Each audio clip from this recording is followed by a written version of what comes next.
Maggie Bauer, my opponent, doesn't plan much or promise much. But even when she does promise, she often doesn't deliver. Let me give you several glaring examples. Back to the Collins Park arson, which I know is on the minds of many of you. I'm outraged by that. I'm containing my outrage as I speak to you right now. Those arsons should not have happened. It boggles my mind that they happened. Just 3 years ago, the Chabad house in the old woman's bathing house was burned, was set ablaze, causing such horrific damage they had to move. They now have a wonderful place in Lincoln Lane, but that's not the point. It shouldn't happen. After that arson, Maggie Bauer got on her stump and said before the whole world, "I can't believe this is happening in a place like Miami Beach. How could this happen in Miami Beach? I promise this will never happen again." Less than 3 years later, it happened again, just 3 to 4 blocks away. If I were your mayor, there would have been B-cops to begin with, but certainly, if I could sleep on the wheel, that would have been my wake-up call. And I would have forced Noriega's hands, and the city manager's office, and every hand possible to put B-cops all over Collins Park. And those B-cops would have been there, and they would have caught the arsonists in the act. And those soldiers would have been celebrated.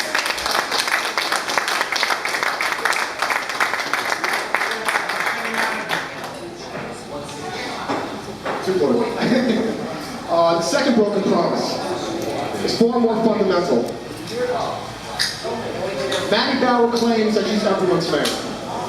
You may recall 3 years ago when Maggie Bauer first ran for mayor, she ran as the people's mayor.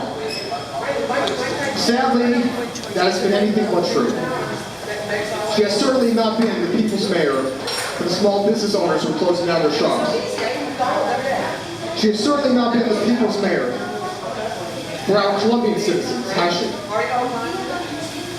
At a commission meeting in January of 2009, dealing with issues of drug-infested parties and mansions that are rented for 1 to 4 weeks, Bauer said before the entire audience, and I quote, "The drug dealers have a lot of money coming from Colombia. They could come out and rent for 3 months or 1 week." As if Colombians are the only people in the history of Miami Beach and a great history of drug trafficking who have brought drugs in here. This is absurd. Let me make something bluntly clear to Maggie Bauer in case she doesn't understand me. La ciudad de Miami Beach pertenece a todos los ciudadanos. A cubanos, a judíos, a anglos, a brasileños, a argentinos, a europeos, como también a los colombianos. Todos contribuimos a la grandeza de Miami Beach. Thirdly, Maggie Bauer promised us transparency. Wow, wait to hear this one.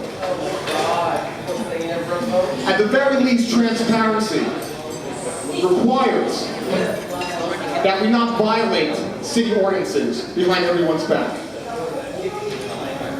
This was not part of my original speech. This was emailed to me within 24 hours from 7 people independently minded. This is a picture of a sign in Flamingo Park.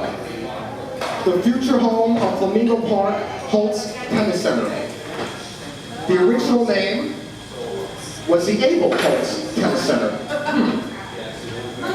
Let me read from you from section 82503 of the Municipal Code of Miami Beach, naming of public facilities, codenaming of streets. Let me skip to subsection C. Exterior portions of a public facility or park. 1. Where an exterior portion of a public facility or where a park is to be named, the City Commission may only consider a name approved by a majority of the members of the committee. 2. Additionally, any name so approved by the City Commission must be approved by a 5/7 vote and must be submitted to the electorate of the city by referendum at the next regularly scheduled election. This was never done. This sign is illegal. Period. And never mind the legality. It's enough that we're financially bankrupt. Do we have to be morally bankrupt? Do you know who Abel Holtz is? He's a convicted felon. When the park was originally named after him many years ago, he wasn't yet convicted. Now we know he's convicted. Now we know he's a felon. So we are having our kids play tennis. We are fostering our future tennis stars in a stadium dedicated to a convicted felon. Does that send the right message to our children? Hell no. It is Miami, everybody. It doesn't have to be that way. I know. Ladies and gentlemen, I'm an educator. I run a tutoring business. I run a tutoring business that specializes in getting kids to Ivy League schools. I don't view my campaign so much as a political campaign as I view it as an educational campaign. The more people we educate between now and November 1st, the more I'm guaranteed to win this election. I'm asking you to help me educate the populace. Make sure that it's not the same 8 to 12% of the people who vote. Let's get 20% out to vote. Maybe then we'll get some representation for taxation. To beat Matty Bauer, I need two things. No. To beat Matty Bauer, I need two things. I need God, and I need you. I believe in God. The question is, can I believe in you? Or more importantly, do you believe in yourselves? Do you believe you deserve a better Miami Beach? Do you believe you deserve a government that represents you, the people? I certainly do, and I hope you agree with me. And if you agree with me, go to crystalformayor.com and please join the movement. Before you give Matty Bauer a third chance to fail you, I humbly and kindly ask that you give me a first chance to win by you.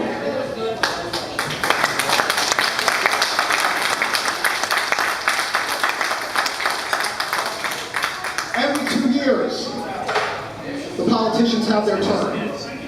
In exactly 8 months from this day, it's the people's turn. My name is Dave Crystal. For the next 8 months, I'm asking you to join our movement to save Miami Beach from bankruptcy. If you're one of the few and the lucky who have done well in this economy, I'm asking you to contribute financially. If you're like most people who have financially suffered in this economy, I'm asking you to contribute your human resources, your talents, your strengths, your skills, your time, but please contribute something. This is a grassroots movement. This is a team effort. There's a sign-in sheet somewhere floating around here. Please sign up. We need everyone's help. On November 1st, the choice is crystal clear. My name is Dave Crystal, and I'm asking for your vote. Thank you very much.